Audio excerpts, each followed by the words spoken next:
योगी के राज में 6 लाइन की सड़क बनी और अखिलेश के राज में 8 लाइन की सड़क बनी। घोटाले पर पर्दा डालने के लिए, इस भ्रष्टाचार को छिपाने के लिए नरेंद्र मोदी ने जहाजों का जखीरा भी उतार दिया। हमारे उत्तर प्रदेश के लोगों को मूर्ख समझता है। अब वो कौन राक्षस है जिस राक्षस के राज में अरुणाचल में चीन ने 4.5 किलोमीटर अंदर कब्जा करके गांव बसा दिया।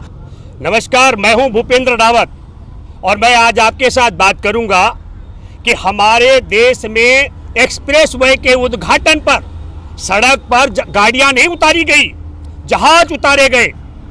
और जहाज उतारे गए, लड़ाकू जहाज मिराज से लेकर जगवार तक, माल ढोने वाले जहाज, प्रधानमंत्री भी जहाज में जाते हैं और 30 जहाजों को उतारा गया सुल्तानपुर में।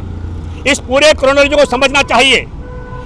341 किलोमीटर लंबी एक्सप्रेसवे 6 लाइन की बनी। अगर इसको मैं 1 लाइन में कन्वर्ट कर दूं तो 2046 किलोमीटर लंबी सड़क के निर्माण के लिए 22,500 करोड़ रुपए खर्च आया। इसका मतलब है कि एक किलोमीटर की सड़क के लिए 1 करोड़ 9 लाख रुपए प्रति किलोमीटर का खर्च आया, जो मैं लंबाई के हिसाब से कह रहा हूं 2046 किलोमीटर लंबा। और इससे पहले एक और, ये मैं बात कर रहा हूं लखनऊ से गाजीपुर तक का, जो अभी बना है, जिसका उद्घाटन नरेंद्र मोदी ने किया। और इससे पहले एक और सड़क बनी एक्सप्रेसवे, वो बनी आगरा से लखनऊ तक 8 लाइन की 302 किलोमीटर, जिसकी लंबाई अगर मैं सीधा कर दूं 302 गुणा 8 तो 2416 किलोमीटर बैठती है। 2416 किलोमीटर लंबी सड़क का जो खर्च आया वो 13,200 करोड़ रुपए आया।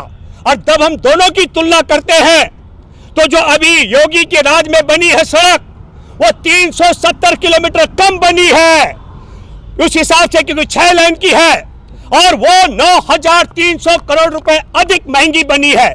370 किलोमीटर सड़क का लंबाई कम हुआ, रकबे की मैं बात कर रहा हूं, और उसमें जो खर्च आया वो 9,300 करोड़ रुपए अधिक आया।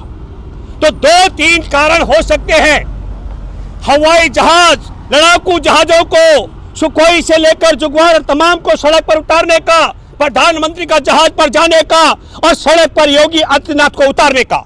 एक तो हमारे अरुणाचल में चीन ने 4.5 किलोमीटर अंदर 100 घरों का एक गांव बसा दिया है। चीन को डराने के लिए, अरुणाचल में आबाद गांव को हटाने के लिए सुल्तानपुर में जहाजों को उतारा जाना जरूरी था।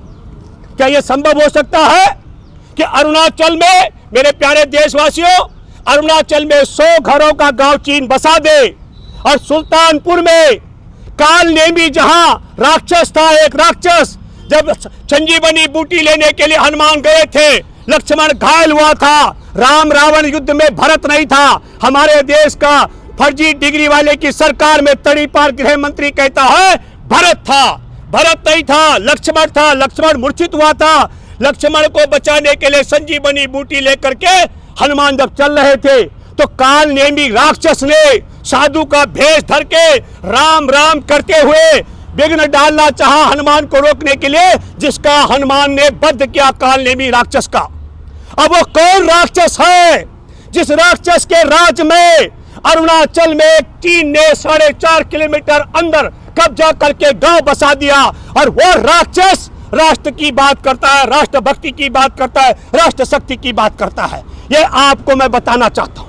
वो कौन राक्षस है जो 370 किलोमीटर छोटी बनी सड़क, मैं दोबारा कहना चाहता हूं, योगी के राज में 6 लाइन की सड़क बनी और अखिलेश के राज में 8 लाइन की सड़क बनी, और 8 लाइन की सड़क की लंबाई 2,416 किलोमीटर बैठती है।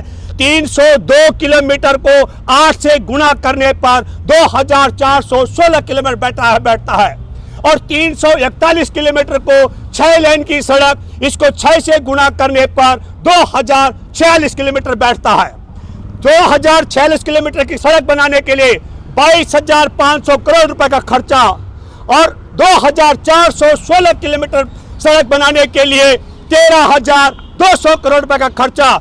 तो 9,300 करोड़ रुपए के घोटाले पर पर्दा डालने के लिए, इस भ्रष्टाचार को छिपाने के लिए नरेंद्र मोदी ने जहाजों का जखीरा भी उतार दिया और योगी आदित्यनाथ को भी सड़क पर पैदल उतार दिया, ताकि चर्चा हो जहाजों की और चर्चा हो योगी के सड़क पर उतरने की। 9,300 करोड़ रुपए के घोटाले पर पर्दा डालने का षड्यंत्र है। मैं दावे के साथ मैं कह सकता हूं, नरेंद्र मोदी, तुम 330 जहाज नहीं 3,000 जहाज उतार दो।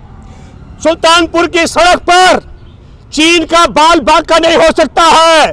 चीन का बाल बांका करने के लिए अरुणाचल में जो कब्जा है चीन का, उसको हटाने के लिए सुल्तानपुर में नहीं, जहाज को अरुणाचल में उतारते।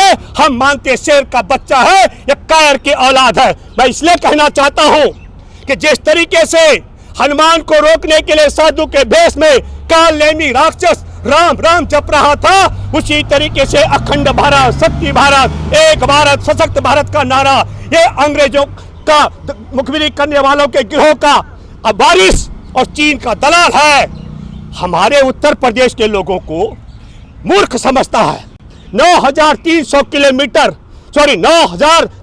करोड़ रुपए का घोटाला करने के लिए जहाजों का काफिला उतारता है। एक दूसरा, उत्तर प्रदेश में चुनाव है और चुनाव में पर्दा डालने के लिए जो कोरोना काल में जो ऑक्सीजन की कमी से जो मर गए, उनके परिजनों ने ऑक्सीजन की बात उठाई, उनको जेल में डाला गया था। जिनका इलाज नहीं हो रहा था, उन्होंने शिकायत की कि दवा नहीं मिल रही है, उनको जेल में डाला गया था। और जिन हजार लाखों लोगों की जान गई थी, उनमें सबसे ज्यादा लाशें उत्तर प्रदेश की नदियों में बहती हुई, जिन्हें चील कवर कुत्ते खा रहे थे, उससे ध्यान भटकाने के लिए सुल्तानपुर में जहाजों का जखीरा उतारा गया। हमारे देश में बेरोजगारी का आलम यह है कि 2018 में SSC GD की लिखित परीक्षा से लेकर के मेडिकल परीक्षण पास करके शारीरिक परीक्षण टेस्ट पास करने के बाद 54,000 से ज्यादा बेरोजगारों को रोजगार नहीं मिल रहा है। ये 2018 का मैं जिक्र कर रहा हूं, जबकि भारत में 1,10,000 वैकेंसियां CISF से लेकर CRP तक, SSB से लेकर के ITBP तक और असम राइफल में है, लेकिन 54,000 छात्रों को रोजगार नहीं दिया जा रहा है। बेरोजगारी का आंकड़ा आपके सामने पोल खोल कर रहा हूं। बेरोजगारी को छिपाने के लिए जहाजों का जखीरा उतारा गया है। तो मैं ये कहना चाहता हूं, यही नहीं, हमारे देश में PM केस, प्रधानमंत्री राहत कोष की जगह PM केस का गठन करके उसमें अरबों रुपए का घोटाला करके उससे ध्यान भटकाने के लिए जहाजों का जखीरा उतारा गया। हमारे देश के सरकारी संस्थानों को नीलाम करके उससे ध्यान भटकाने के लिए जहाजों का जखीरा उतारा गया। गुजरात में पहले मुद्रा पोर्ट में 3,000 किलो हेरोइन पकड़ी गई और अभी हाल में 2,400 करोड़ की हेरोइन पकड़ी गई। पूरा गुजरात नशे के कारोबार का, तस्करी का सबसे बड़ा अड्डा बन चुका है। इससे ध्यान भटकाने के लिए किया जा रहा है। पूरी दुनिया से कर्जा लिया जा रहा है, इससे ध्यान भटकाने के लिए किया जा रहा है। और हमारे देश में 3 काले कानून बना करके किसानों को मरवाया जा रहा है और न्यूनतम समर्थन मूल्य की गारंटी का कानून नहीं बनाया जा रहा है, इससे ध्यान भटकाया जा रहा है। तो मेरे दोस्तों, मैं आपसे अपील करना चाहता हूं, किसानों का बेटा, मजदूरों का बेटा पढ़े लिखे हैं। 8 लाइन की सड़क बनाई अखिलेश ने, 302 किलोमीटर लंबी, जिसको गुना करेंगे 8 से 2,416 किलोमीटर होती है। और योगी ने बनाई है 341 किलोमीटर 6 लाइन की सड़क, जिसको 6 से गुना करेंगे 2,046 किलोमीटर बैठती है। और 2,046 किलोमीटर का जो खर्चा है 22,500 करोड़ रुपए है। और अखिलेश ने जो बनाई 2,416 किलोमीटर लंबी 13,200 करोड़ का खर्चा है। 9,300 करोड़ का घोटाला किया गया है। मैं आप सबके माध्यम से एक बात आपसे अपील करता हूं, हमारे देश के किसानों के लिए, सीमा पर अरुणाचल के कब्जे को हटाने के लिए, हमारे देश में एक्सप्रेसवे के नाम पर 9,300 करोड़ का घोटाला कराने के लिए, और हमारे देश में भाईचारे के को मिटाने की, नफरत फैलाने का षड्यंत्र कराने के लिए, और हमारे देश में बंदरगाह बेच करके अदानी के माध्यम से स्मगलिंग का अड्डा बनाने के लिए, और हमारे देश में बेरोजगारी का अंबार लगाने के लिए, हमारे देशवासी, आपसे मैं अपील करता हूं, जितना मर्जी जहाज घुमा करके आपको भटकाने का प्रयास करे, पर आपको पूछना है कि कोरोना काल में, महामारी में हमें ऑक्सीजन के बगैर, इलाज के बगैर, अंतिम सांस के दाह संस्कार के बगैर चील कवर कुत्ते को क्यों खिलाया गया था? हमारे देश की सीमा पर अरुणाचल पर कब्जा क्यों कराया गया था? और बंदरगाह को बेचकर स्मगलिंग का अड्डा क्यों बनाया गया था? और बेरोजगारी देश जो भुगत रहा है, 2018 में 54,000 जो छात्र लिखित भी, शारीरिक भी, मेडिकल जांच पूरी करके कंप्लीट कर चुके थे, उन्हें भर्ती का अवसर क्यों नहीं दिया जा रहा है? मैं इन सवालों के साथ में आपसे अपील करता हूं, ये सवाल आपको करने हैं।